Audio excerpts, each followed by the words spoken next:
Hoje é dia 21, segunda-feira. Esse é o nosso último editorial do dia. Seja muito bem-vindo ao nosso editorial que está repleto de informações. Primeira informação, trata-se do Eduardo Bolsonaro e Paulo Figueiredo. Para alguns considerado um traidor, para outros considerado um verdadeiro herói. A minha visão é que o Eduardo Bolsonaro conseguiu solidificar ainda mais com seus apoiadores a figura de um, vamos dizer, lutador destemido pela liberdade. Só que agora ele mudou a regra do jogo. Segundo uma matéria da Folha de São Paulo, o ministro do Supremo Alexandre de Moraes não é mais a bola da vez. Agora, a bola da vez é outro ministro do Supremo Tribunal Federal. Será quem? Eu vou explicar para vocês. Outro ponto. O Lula tá se achando, tá com a moral lá em cima na cabecinha dele. Pois é. Agora ele já disse que pode concorrer à reeleição e que pode vencer as eleições. Afinal, segundo ele, as tarifas do Donald Trump foram uma bênção para ele. E agora ele vence fácil. Inclusive, o The Washington Post fez uma matéria dizendo que o tiro do Donald Trump saiu pela culatra. E que agora ele pode sair mais enfraquecido, o Donald Trump. Eu não concordo muito, mas a gente vai falar sobre isso aqui. Outra pauta também ainda é o Lula, se achando sobre o Tarcísio de Freitas. Segundo a matéria do Igor Gadelha, do jornal Metrópolis, o Lula foi orientado a poupar o Tarcísio de Freitas. Mas por que será? Será que o Tarcísio agora se alinhou com Lula? Ou será que é algum pedido do STF? Ou está com medo do Tarcísio? Nenhuma nem outra. Mostra a empáfia do pessoal do PT. Parece que não entende muito de eleição, não. A verdade é que o Tarcísio não está com a moral baixa igual eles estão achando, não. Outro ponto. Você já parou para pensar? Teve um monte de gente que teve visto cancelado. Mas o Davi Alcolumbre e o Hugo Mota, que é o presidente da Câmara e do Senado, não tiveram. Você sabe o porquê? Pois é. O Paulo Figueiredo anunciou que o Hugo Mota e Davi Alcolumbre não foram sancionados pelo Donald Trump ainda por um pedido direto do próprio Eduardo Bolsonaro. Mas que eles estão no banquinho do pensamento, pensando nas suas atitudes, pois eles podem ser sancionados a qualquer momento. Vamos falar ainda de impeachment. Impeachment do ministro Alexandre de Moraes. Talvez um dos pedidos mais feitos. Mas será que vai ser realizado em algum momento? Pois é, um deputado protocolou mais um pedido de impeachment do Moraes. Adivinha o motivo? A tornozeleira do Bolsonaro. E a gente vai falar sobre isso e também vamos falar de uma medida do ministro Alexandre de Moraes sobre o 8 de janeiro. Deu para perceber que esse editorial está completinho para você, né? Então vamos de informação. Não esqueça de se inscrever no canal, curtir, compartilhar. Nosso canal é feito com todo carinho, com todo o cuidado para trazer o máximo de informação com a maior relevância, com a maior qualidade, segurança e sempre pensando em trazer informações sempre verificadas, informações relevantes para você. Combinado? Vamos começar? Vamos para cima? Então vem comigo. É o seguinte, pessoal. Eduardo Bolsonaro e Paulo Figueiredo permanecem nos Estados Unidos. E não seria diferente. Eu que não seria bobo de pisar aqui no Brasil, tendo o ministro Alexandre de Moraes na minha cola. Segundo a matéria da Folha de São Paulo, uma ofensiva dos dois bolsonaristas, né? Um é o próprio filho do Bolsonaro, né? Então, como é que não vai chamar de bolsonarista?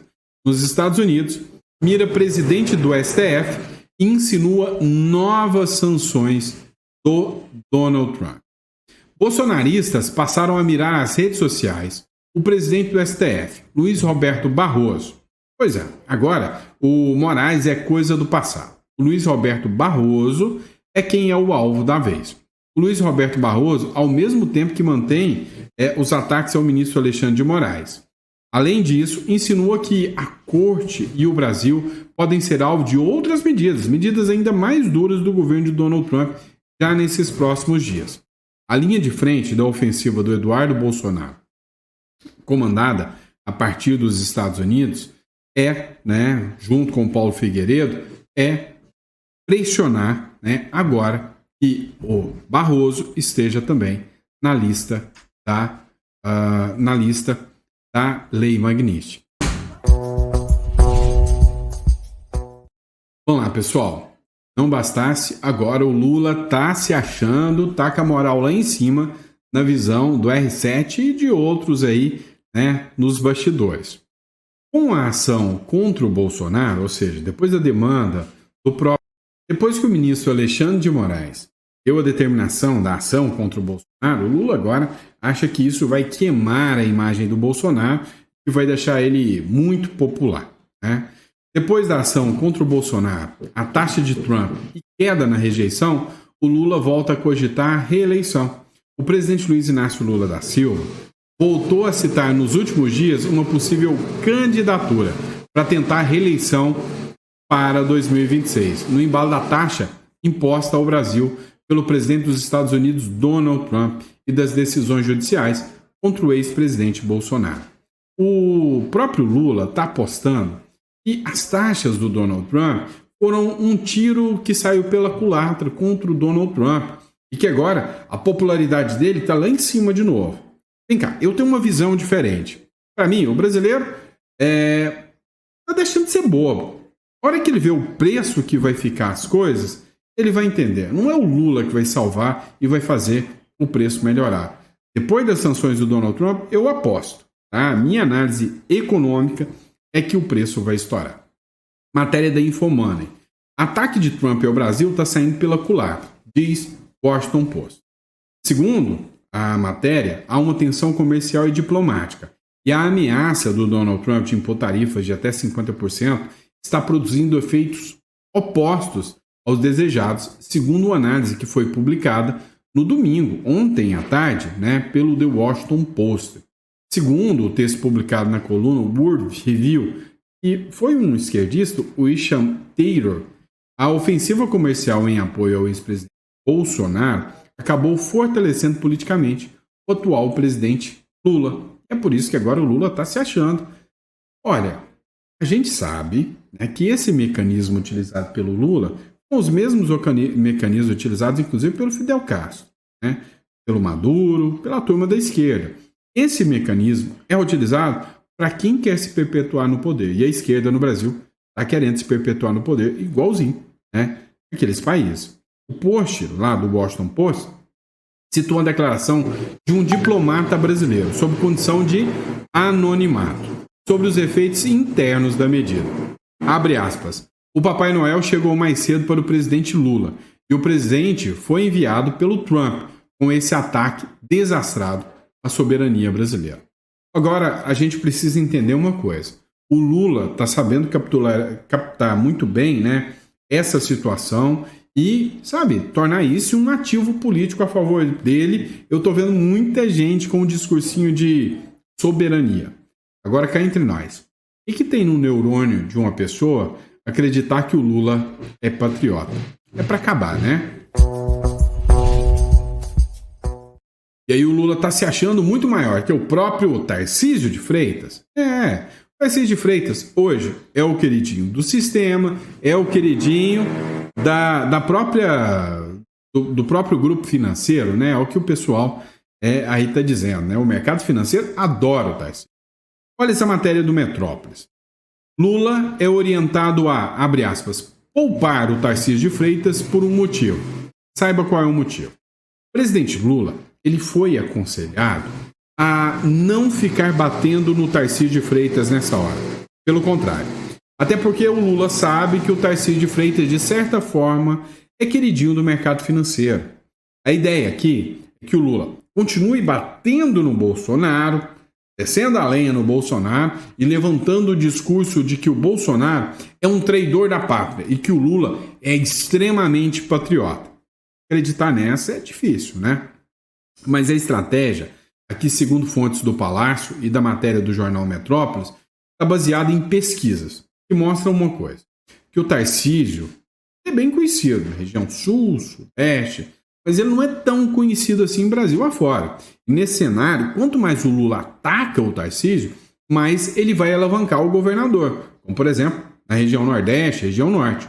A orientação que foi dada pelos petistas é focar totalmente no Eduardo Bolsonaro, que é o 03 do Bolsonaro, porque ele está ganhando, né, uma popularidade grande, que seria o possível plano B do próprio Bolsonaro na disputa presidencial. Olha, eu estou conversando com muitas pessoas na rua, e uma coisa eu posso garantir: o Eduardo Bolsonaro conseguiu uma moral muito maior do que o Tarcísio de Freitas e do que o próprio Lula nesse embate. Tá certo. Subiu um pouquinho a popularidade do Lula, esse discurso aí de que ele é patriota. Agora, uma coisa é certa: a nível de falar que o Brasil pode elegê-lo novamente, é só se for piada, né? E aí tem uma grande questão. O Rodrigo Pacheco foi sancionado. O Arthur Lira não, mas o Rodrigo Pacheco foi sancionado. E aí levantou um alerta. Peraí. E o Hugo Mota? E o Davi Alcolumbre? Eles não foram sancionados? Dá uma olhada. A CNN fez uma publicação, né? Tem um perfil aqui chamado Hip Esquerda, né? A CNN fez uma publicação onde ela fala o seguinte: olha, na mira de vistos de Hugo, né, Hugo Mota e Davi Alcolumbre foram preservados. A revogação foi descartada após pedidos de bolsonaristas. É o seguinte: o que aconteceu? O Paulo Figueira disse o seguinte: olha, é verdade, o Hugo Mota e o Davi Alcolumbre não tiveram os vistos cassados graças a eles. Paulo Figueiredo escreveu o seguinte: pelo que eu sei, foram preservados por enquanto, inclusive a pedido do próprio Eduardo Bolsonaro, que pediu para o visto do Hugo Mota e do Davi Alcolumbre não serem cassados. Todos terão a oportunidade de fazer a coisa certa e uma última chance de escolher o lado do Brasil ou o lado do Alexandre, referindo-se aqui ao ministro Supremo Alexandre de Moraes. Com a escolha, virão as consequências. Ora, é o seguinte: o Davi Alcolumbre já viu que o Pacheco sofreu sanções. As sanções que virão dos Estados Unidos, ninguém sabe quais. Poderão ser muito mais graves do que você imagina. Então, por hora, está todo mundo monitorando, todo mundo observando, de longe, com calma, quais serão as primeiras sanções que chegarão ao principal alvo. Quem é o principal alvo? Ora, bolas, Alexandre de Moraes. E, via de regra, sua família também está sendo alvo do Donald Trump. Dependendo do impacto que isso tiver, vai ver o resultado ou a postura dos demais. Se não tiver muito impacto, ninguém vai recuar. Isso é fato. E aí parece até uma construção de igreja, né? Nunca termina. Todo dia a gente está falando de impeachment do Lula, impeachment do Alexandre de Moraes, mas a gente sabe muito bem que isso está difícil de andar. Mas, pelo menos, tem que ter muita coragem para apresentar um pedido de impeachment como esse. Deputado protocola impeachment de Moraes por tornozeleira em Bolsonaro. Pois é, segundo essa matéria do Metrópolis, o deputado estadual, não é nem deputado federal, que é o Cristiano Caporeso. Cristiano Caporeso, para quem não conhece, é do Partido Liberal de Minas Gerais, do PL-MG. Apresentou ao Senado um pedido de impeachment contra o ministro Alexandre de Moraes. No documento, o Caporeso alega que o magistrado teria cometido sucessivas, reiteradas condutas que violaram direitos fundamentais e o dever de imparcialidade previsto na Constituição. Segundo o discurso do Caporeso, o ministro teria instaurado, abre aspas, procedimentos inquisitórios contra o ministro ou contra o ex-presidente Bolsonaro. Inclusive, esses seriam de ofício, sem provocação do Ministério Público, o que seria, né, uma afronta ao princípio, né, acusatório. Ou seja, teve uma ação inquisitória do ministro Alexandre de Moraes. A grande questão é que não vai ter uma defesa enfática de nenhum jurista quanto a esta situação. Pode ter certeza disso, né? Ou seja, esse pedido de impeachment do ministro Alexandre de Moraes continua aí parado, vai ficar paradinho, dificilmente isso vai andar. Agora, ainda sobre o ministro Alexandre de Moraes, tem algo que está causando uma repercussão gigantesca. O ministro do Supremo Tribunal Federal, Alexandre de Moraes, ele revogou a prisão domiciliar e mandou para a prisão duas idosas, né? Uma delas, a Iraci Nagashi, não sei se você lembra dela. Segundo ele, aconteceram violações de medidas cautelares. Olha, o ministro Supremo revogou essa prisão domiciliar de duas idosas. A Iraci Nagashi, que tem 2 anos, e a Vildete Guardia, de 73 anos. Olha só, mandando para a cadeia uma idosa de 72 e uma de 73, porque elas foram, desidiosas. Descumpriram reiteradamente as medidas cautelares que foram impostas a elas, como o uso de tornozeleira eletrônica, proibição de uso de redes sociais e comunicação com outros envolvidos. As defesas delas não foram encontradas para se manifestar. Agora para pensar. Que risco perigosíssimo essas senhoras têm, né? De se comunicar com outras pessoas. Já imaginou, então, elas utilizando rede social? Que perigo, né? Uma idosa de 73, uma de 72 anos, não, é pior do que o PCC com uma rede social na mão. Que perigo é esse? Olha só, o Arthur Scheber, ele chegou a fazer uma publicação nesse sentido. Escuta aqui o que ele falou neste caso aqui, vale a pena você acompanhar. Alexandre de Moraes mandou prender de novo duas terroristas perigosíssimas. Uma senhora de 72 anos com o fêmur quebrado e outra de 73 em cadeira de rodas. Segundo ele, elas violaram a prisão domiciliar quase 1000 vezes, indo ao pilates, à hidroginástica e ao hospital. Iraci Nagashi e Vildete Guardia foram transformadas em símbolos da ameaça à democracia e à república. Uma virou notícia por precisar de fisioterapia e a outra por depender de cuidadora. Foram condenadas a mais de 10 anos de prisão e agora estão atrás das grades por falhas no GPS e por não avisarem que iam no médico. E não foi só isso. Carlos Antônio Eifler, de 54 anos, pipoqueiro de Lajeado, foi condenado por vender pipoca perto do quartel-general. Otoniel Francisco da Cruz, 45 anos, sorveteiro em Porto Seguro, teve a mesma pena por vender picolé aos manifestantes. Vendedores ambulantes viraram inimigos do Estado Democrático de Direito. Veja onde fomos parar. Sem contar, Débora Rodrigues dos Santos, 39 anos, que foi condenada a 14 anos de prisão por passar um batom vermelho na Estátua da Justiça. A pena incluiu golpe de Estado, associação criminosa e tentativa de abolição do Estado Democrático de Direito. A maquiagem virou crime contra a Constituição. Não houve bomba, não houve arma, não houve quartel se rebelando. Houve protestos, exagero, oportunismo e destruição. Mas para Moraes, o perigo mora na bengala, no carrinho de pipoca e no batom verde e amarelo. Isso não é justiça, é um regime autoritário travestido de toga e caneta. Alexandre de... Alguém aí questiona, fala que ele está errado. É cada coisa que a gente assiste que nos assusta, né? Vamos lá, pessoal. Mas como desgraça pouco é bobagem, né? Vamos empetecar o negócio um pouquinho mais. Dá uma olhada nessa matéria do Thomas aqui. Olha só, breaking news. A esquerda mobiliza os seus exércitos digitais contra a CNN Brasil. Adivinha por quê? Ora, isso é medo. Medo não. Pavor. Desespero. Por quê?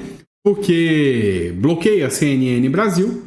Afinal, o Bolsonaro estará lá dando, entrevista. E eles não querem que o Bolsonaro dê entrevista.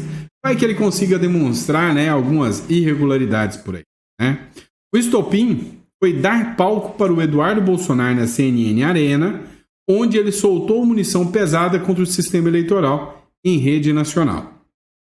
Inclusive, a militância acusa o canal de abrir espaço a golpistas, bolsonaristas, criminosos. É muito desespero, É muito desespero. Mas não para por aí, não. O Bolsonaro também entrou no desespero aí, da turma esquerdista. Olha essa publicação agora do Metrópolis.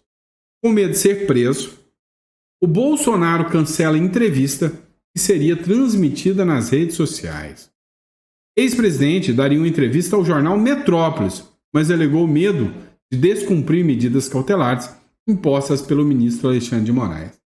E tempo bom, hein? O Brasil está passando por tempos ótimos, né? Segundo o Vinícius Carrion, tempos sombrios.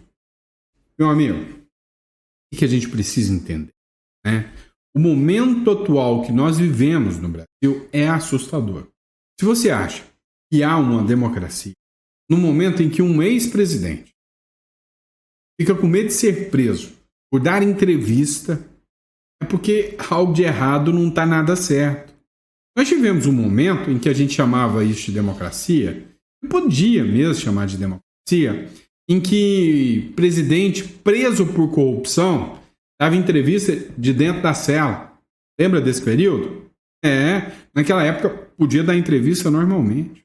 Naquela época, né, enquanto havia presidente preso, seus aliados faziam denúncias ao mundo do que estava acontecendo aqui no Brasil, né? O mundo olhava e falava: ai, que você é bobo, sou. O cara roubou. Tá normal. Não tem legalidade nenhuma aqui, não. Não tem justiça nenhuma.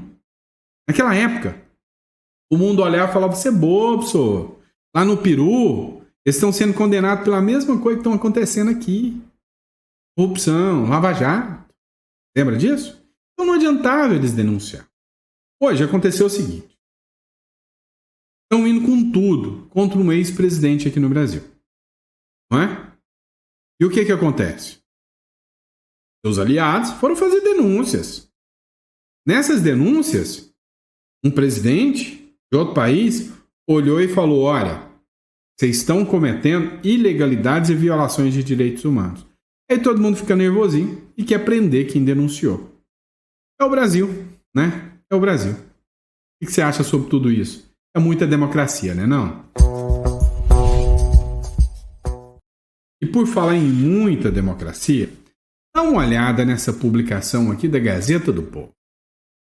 5 governos autoritários que usaram abre aspas, defesa da democracia como pretexto para a repressão.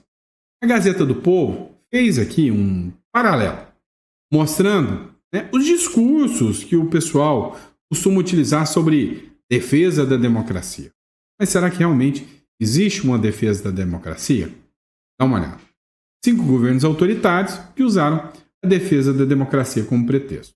A primeira publicação, o primeiro post aqui, da matéria do Gazeta do Povo, é uma do Luiz Roberto Barroso. Ele disse o seguinte, abre aspas, foi necessário um tribunal independente para evitar o colapso das instituições, na defesa da democracia. O ministro Supremo Alexandre de Moraes. Barroso não é o único dos ministros a adotar um discurso nessa linha. No campo, no começo de junho, Alexandre de Moraes afirmou, abre aspas, sejam inimigos nacionais, sejam inimigos internacionais, o país soberano como o Brasil sempre saberá defender a sua democracia. Fecha aspas. Mais uma defesa da democracia?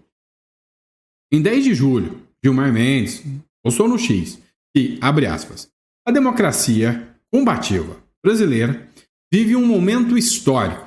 O que se escreve no Brasil hoje é um verdadeiro capítulo inédito na história da resistência democrática. Falou muito em democracia. Sabe quem já falou também? O Maduro. O argumento é autoritário.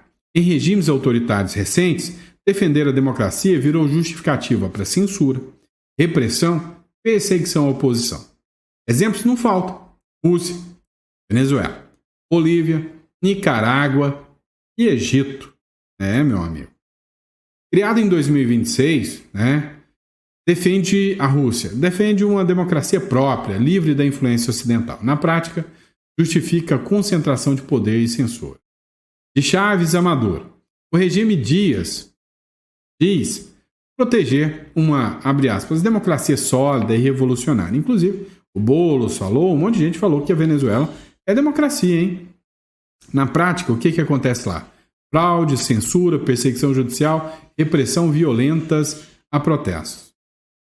Evo Morales, lembra também, Bolívia? Morales, de 2006 a 2019, dizia fortalecer a democracia enquanto prolongava o poder e reprimia opositores.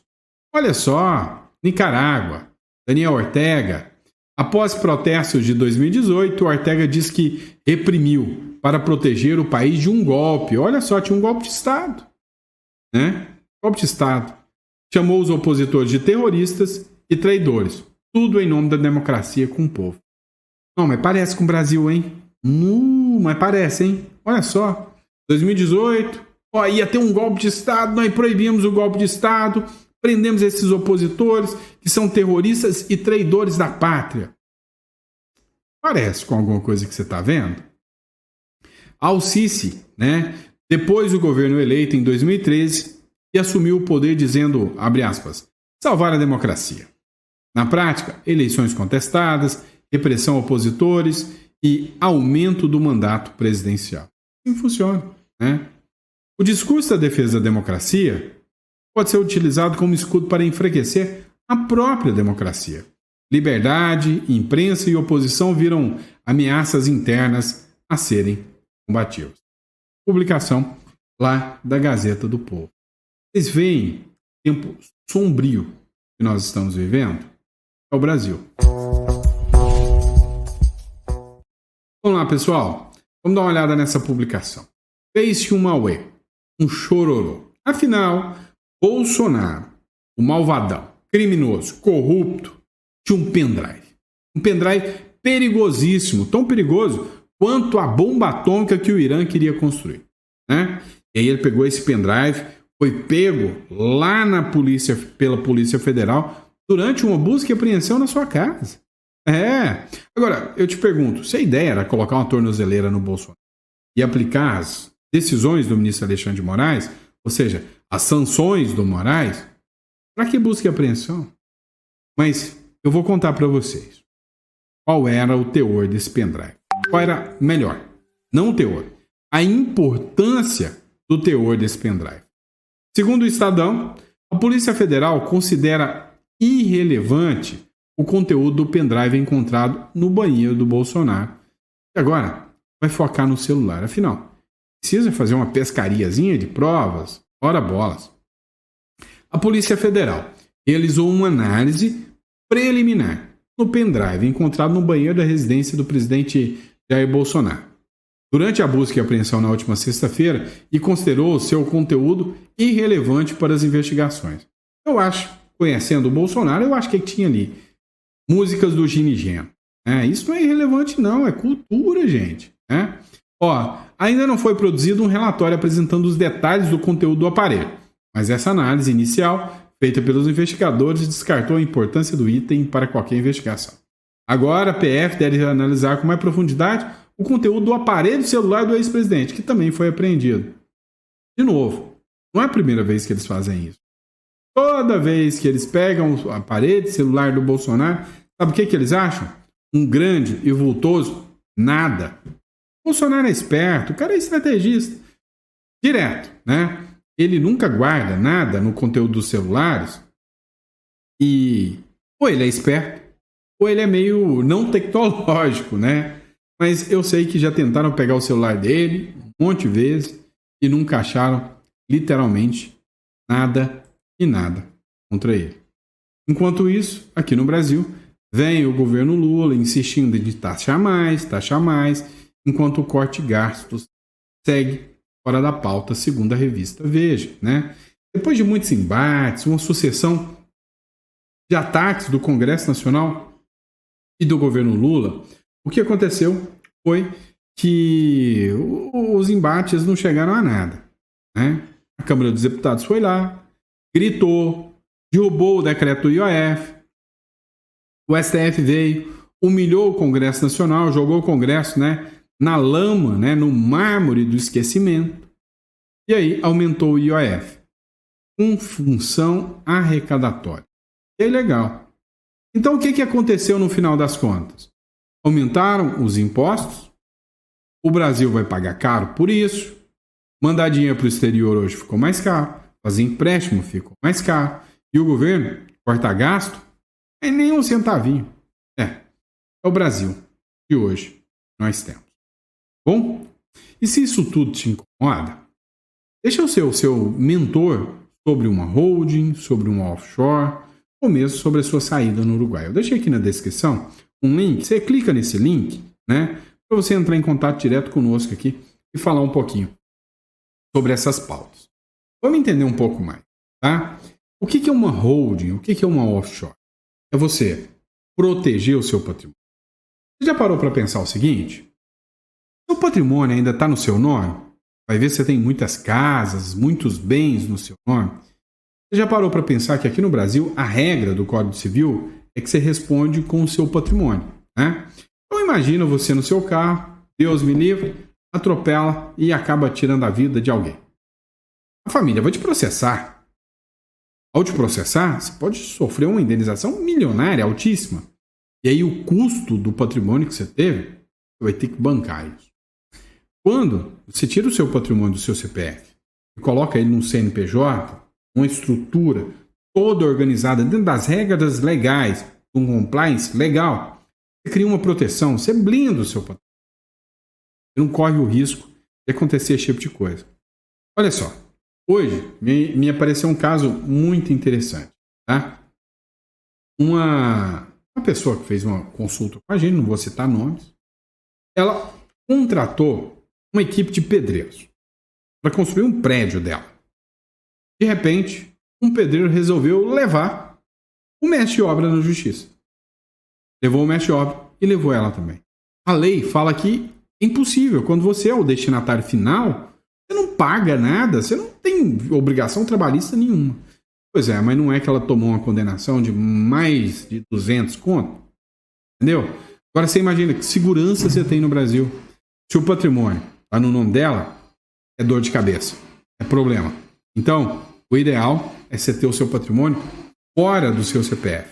A holding serve para te proteger, para te blindar. Isso é interessante? Está aqui na descrição. Quero ser seu mentor. Você vai nos contratar para fazer uma consultoria para você, tá? Uma mentoria para você cuidar melhor do seu patrimônio. Fechado? Tá aqui na descrição. Agora, seu objetivo é ter um plano B, uma saída fiscal do Brasil, uma saída estrutural do Brasil. O Uruguai é uma ótima opção, tá? Você clica aqui, manda mensagem nesse número, ou lá no link ali também, você consegue o acesso, tá bom? Grande abraço, fica com Deus e eu vejo vocês no próximo editorial. Grande abraço.